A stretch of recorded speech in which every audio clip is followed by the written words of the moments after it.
انا قعدت 10 سنين في داري مقهور انا وولادي، وخرجت من وزاره السكن بدون ما نعطي سكن ابنائي ساكنين معايا. ما داوش ولادك سكن في ذاك الوقت؟ نعم ابدا، انه لهم كل الحق في التحريات، ولا ولد من ابنائي قرا في الخارج من الابتدائي حتى اللي كسبوه كله في تكوين وطني جزائري، المدرسه الجزائريه.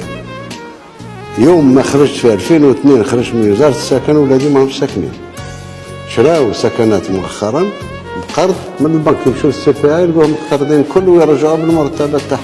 كلهم ما داوش سكن عادي؟ جامي ابدا، ونتحدى اي واحد. يعني كل الناس داو عدل يعني؟ ما ولادي وانت صاحب عدل. كل فيه المساعدة تاع الدولة محرموا على ولادي.